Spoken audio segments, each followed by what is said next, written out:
नमस्कार and welcome you all to world affairs. Now सबसे पहले आप सबका thank you for your love and support. World affairs family अब 3 मिलियन सब्सक्राइबर से बड़ी हो चुकी है।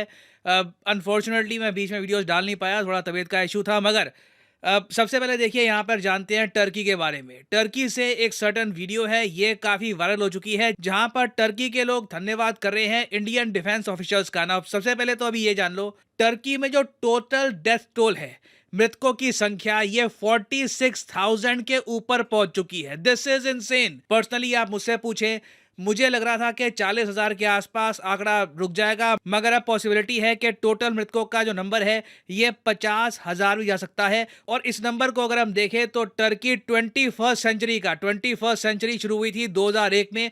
2001 से लेकर अब तक आप अगर सारे भूकंप देखो तो 5वें स्पॉट पे आ चुका है टर्की का अर्थक्वेक नंबर ऑफ कैजुअलिटीज के मामले में। जो भारत में भूकंप आया था 2001 में, भुज का भूकंप, वो है रैंक 7 पर कैजुअलिटीज के हिसाब से। और टर्की में देखिए हालत और जरा खराब हो सकती थी अगर बाहर के देशों की हेल्प टर्की को ना मिली होती। अब मैं आपको एक वीडियो दिखाता हूं एनडीआरएफ की। अब इस वीडियो में नोटिस करना, ये यहाँ पे जो जवान जा रहे हैं ये एनडीआरएफ के जवान हैं, ऑफिसर्स हैं। और आसपास ये आपको दिखेंगे टर्की के लोग। सिंस एयरपोर्ट है तो बहुत सारी भीड़ यहाँ पे होगी नहीं। उसके अलावा वैसे भी आप समझ सकते हैं, अर्थक्वेक ने हिट किया है इस कंट्री को, तो इतने लोग यहाँ पे इकट्ठा हो रहे हैं और इस तरीके से फेयरवेल कर रहे हैं एनडीआरएफ के जवानों का। ये अपने आप में बहुत बड़ी बात है, क्योंकि इन जवानों ने ना, और इनके जो यहाँ पे डॉग स्क्वाड है, यहाँ पे ये डॉग स्क्वाड कई जानें बचाई होगी टर्की में। आप देखोगे एक आदमी अलग से ना ये डॉग को थैंक यू बोल रहा है, क्योंकि डॉग स्क्वाड जो है इंडिया का, इसने मलबे में से लोगों को निकालने में बहुत बड़ा रोल निभाया है। डॉग स्निफ करके बता देते हैं कि यहाँ पर लोग हैं, यहाँ पे जान बच सकती है, और उसी तरीके से ऑपरेशन आगे बढ़ता है। और ऑपरेशन दोस्त मैं कहूँगा एक रिजाउंडिंग सक्सेस है इंडिया के लिए, बहुत ही ज़्यादा बड़ी रिजाउंडिंग सक्सेस है।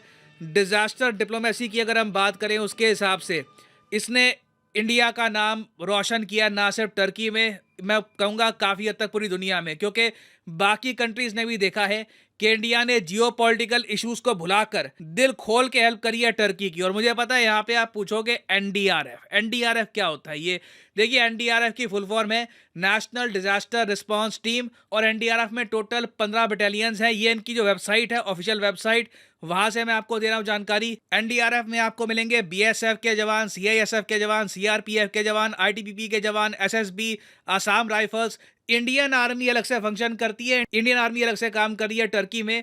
मगर इस बीच एनडीआरएफ का जो योगदान है ये भी हमको भूलना नहीं चाहिए। और अगर आप सोच रहे हैं कि एनडीआरएफ के जवान ये अपनी ड्यूटी करके टर्की से जब वापस आए तो सिर्फ टर्की के लोगों ने इनका धन्यवाद किया, नहीं, पीएम मोदी ने भी अलग से इनका अभिनंदन किया है। यहाँ पे आप देख पाओगे, इसका एक लाइव ब्रॉडकास्ट भी हुआ है। मोदी जी कह रहे हैं कि जिस तरीके से आपने हेल्प करी है लोगों की टर्की में, मानवता के लिए बहुत बड़ा काम करके भारत का नाम रोशन करके लौटे। हाँ बिल्कुल, क्योंकि देखो अब इंडियन गवर्नमेंट का अभी के लिए स्टांस सिंपली ये है कि एक देश कोई भी हो, अगर बात मानवता की आती है, मानवीय संवेदना की आती है, तो भारत मानव हित को सर्वोपरि रखेगा। ये बहुत ही इंपॉर्टेंट बात है। इशू यहाँ पर ये नहीं है कि देखो टर्की पाकिस्तान की हेल्प करता है, भविष्य में भी टर्की पाकिस्तान की हेल्प करेगा और करेगा। सरप्राइज मत होना, एक साल बाद टर्की फिर से पाकिस्तान को वेपन्स एक्सपोर्ट कर रहा हो, it can very much happen. मगर यहाँ पे हमारे लिए इंपॉर्टेंट ये था कि इंडिया दुनिया में ना एक रिस्पॉन्सिबल कंट्री की तरह अपनी इमेज सामने रखे। एक ऐसी इमेज इंडिया की बने कि दुनिया में कहीं भी कुछ डिजास्टर हुआ है ना, वहां पे जब तिरंगा लोगों को दिखे, लोग समझ जाए कि अच्छा ठीक है, अब हेल्प आ रही है, अब सिचुएशन थोड़ी सी बेहतर हो जाएगी। और इससे देखो भारत दुनिया को बताता है HADR डिप्लोमेसी के बारे में। अब HADR की फुल फॉर्म जान लो, एग्जाम पर्सपेक्टिव से बहुत ही इंपॉर्टेंट है। ये है humanitarian assistance and disaster relief.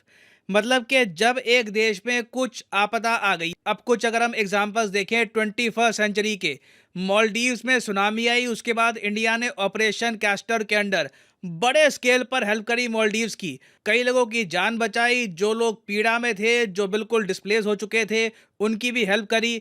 Sri Lanka में आप देख लो, हमने हेल्प पहुंचाई थी ऑपरेशन रेनबो के अंडर, जब यहाँ पे सुनामी ने हिट किया था, इंडिया ने बड़ी हेल्प करी थी श्रीलंका की उस वक्त। म्यांमार में आप देखो, जब साइक्लोन नरगिस ने हिट किया था म्यांमार को 2008 में, 20,000 लोग मारे गए थे म्यांमार में, इंडिया ने बड़े स्केल पर हेल्प करी म्यांमार की। नॉर्थ ईस्ट से काफी हमारी हेल्प पहुंची थी म्यांमार को। और ऐसा नहीं है कि इंडिया बस आसपास के कंट्रीज की केयर करता है। जापान में जब भूकंप आया, सुनामी आई 2011 में, तब भी इंडिया ने हेल्प करी थी जापान की। मेडागास्कर में आप देख लो, नेपाल में, वेरियस एग्जांपल्स है। और इसलिए यूएस काफी बार कह चुका है कि इंडिया इनके लिए, यूएसए के हिसाब से, इंडियन ओशन रीजन और उसके बियॉन्ड भी एक नेट सिक्योरिटी प्रोवाइडर है, कि जो भी देश आपदा में है, इंडिया एक स्टेबलाइजिंग फोर्स का काम कर सकता है उस देश के लिए।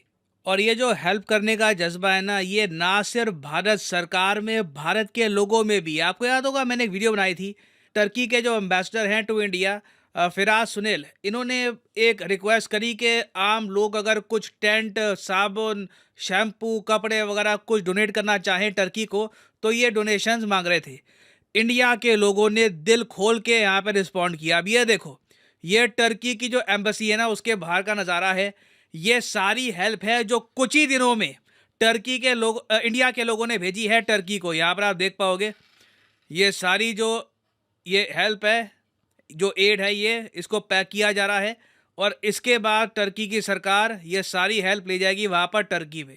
ये आम इंडियन लोगों ने डोनेट किया है, आम लोगों ने।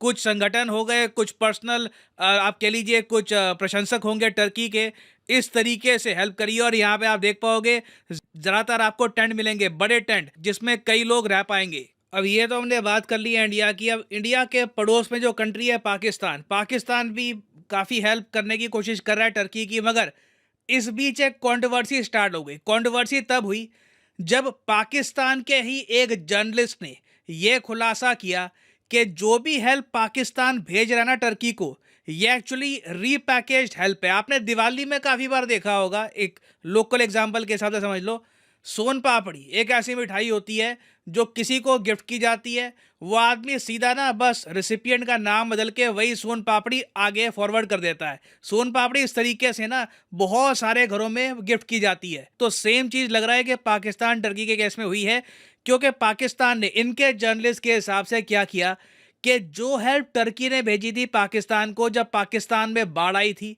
तो वही हेल्प ना, वही टेंट, वही मटेरियल जो पाकिस्तान के लोगों तक पहुंचा ही नहीं। आप सोच कर देखो, पाकिस्तान के लोगों तक वो पहुंचा ही नहीं, वो सरकारी गोदाम में पड़ा हुआ था। पाकिस्तान की गवर्नमेंट ने वही चीज़ उठाई, उस पर एक लेबल लगा दिया, रिवर्स लेबल, कि जी पाकिस्तान की हेल्प टू टर्की, और भेज दिया आगे टर्की को। अब ये देखिए, काफ़ी एम्बैरेसिंग बात है ना। पर्सनली मुझे कई लोगों ने बोला कि इस पर शॉर्ट बनाओ, वीडियो बनाओ, मगर ना एक इंग्लिश लैंग्वेज में कहावत है, बड़ी अच्छी कहावत है, no point beating a dead horse. मरे हुए घोड़े को मारने का, कुछ उस पर कुछ बोर बोलने का कुछ फ़ायदा नहीं होता। अब ठीक है, पाकिस्तान एक बहुत ही बड़े आर्थिक संकट से जूझ रहा है, मगर पर्सनली आप मुझसे पूछें, ये काफ़ी अजीब है कि एक कंट्री आपको असिस्टेंस दे, वो आपके लोगों तक ना पहुँचे, और वापस आप वही असिस्टेंस भेज रहे हो उस कंट्री को। ये क्लियरली दिखाता है कि पाकिस्तान की सरकार अपने लोगों के बारे में नहीं सोचती। इस पूरे केस में ऑब्वियसली पाकिस्तान की गवर्नमेंट की जो इनकम्पिटेंसी है उस पर हंसी आती है, मगर साथ साथ ये भी दिखता है कि पाकिस्तान का जो आम नागरिक है उसकी कितनी कम वैल्यू है। इस सब में इन दी एंड आप कह लीजिए पाकिस्तान की गवर्नमेंट ने ये समझा कि टर्की के लोगों की हेल्प करना ज़्यादा इंपॉर्टेंट है compare to our own citizens. और अभी देखिए, इन द फ्यूचर इंडिया की और भी हेल्प अनाउंस होती रहेगी टर्की को। बताया जा रहा है कि G20 कंट्रीज एक पैकेज भी अनाउंस करेगी टर्की के लिए। उस पर मैं इन द फ्यूचर एक अपडेटेड वीडियो लेके आऊँगा कि इंडिया कितना अमाउंट देगा टर्की को। मैं वैसे आपसे पूछना चाहूँगा कि इंडिया जो ये इंडियन आर्मी और एनडीआरएफ दे के हेल्प कर रहा है, आपके हिसाब से काफ़ी है, या फिर आप मानते हैं कि जिस तरीके से यूएस, यूरोप कोई 100 मिलियन, कोई 500 मिलियन डॉलर्स लगातार डोनेट कर रहा है टर्की को, क्या आप मानते हैं कि इंडिया को भी कोई राशि डोनेट करनी चाहिए टर्की की सरकार को या नहीं? इसके बारे में लिखिएगा कमेंट सेक्शन में, मैं जानना चाहूँगा आपका ओपिनियन। और हाँ, फाइनली आपके लिए इंपॉर्टेंट मैसेज, अनअकैडमी एक मैसिव सेल लेके आया है, 30% डिस्काउंट की sale on UPSC courses. Usually ये सेल होती है 10% की, पहली बार अनअकैडमी की 30% सेल शुरू हुई है। आपको सिंपली यहाँ पर कमेंट सेक्शन में जाना है और यहाँ पे आपको एक पिंड कमेंट में लिंक मिलेगा। इस लिंक पे यहाँ पे आप क्लिक करोगे तो आप परचेज कर पाओगे अनअकैडमी का कॉम्बो पैकेज, जिसके अंदर यूपीएससी प्रीलिम्स, मेंस, ऑप्शनल तीनों की ही तैयारी आपकी इकट्ठी हो जाती है। और याद रखिएगा, ये एक आइकॉनिक कोर्स है, तो मतलब कि आपको लाइव क्लास मिलेगी, आपको पर्सनल कोच भी मिलेगा जो आपको मोटिवेट करेगा कि प्रॉपरली ये कोर्स आपको फॉलो करना है। तो सिंपली यहाँ पर क्लिक करिए पिक ए प्लान पर और यहाँ पे आप परचेज कर सकते हैं अनअकैडमी के कोर्सेज। फॉर एग्जांपल मान लीजिए अभी आप एक कॉलेज स्टूडेंट हैं, अभी आपके पास 2-3 साल का टाइम है, 2024-25 में आपको एक प्रॉपर अटेम्प्ट देना है यूपीएससी का, तो जो 24 महीने का कोर्स है ये आप कर सकते हैं परचेज। मगर जो प्राइसेस यहाँ पर लिखे हैं ये पे करने की जरूरत नहीं है, सिंपली यहाँ पर कोड यूज करिए PD10 और प्राइसेस अपने आप गिरना स्टार्ट हो जाएंगे। You will be able to save a lot of money, so use the code PD10 and save money. So इसी नोट के साथ यह है वीडियो का अंत। Thank you for listening and as always God bless you all.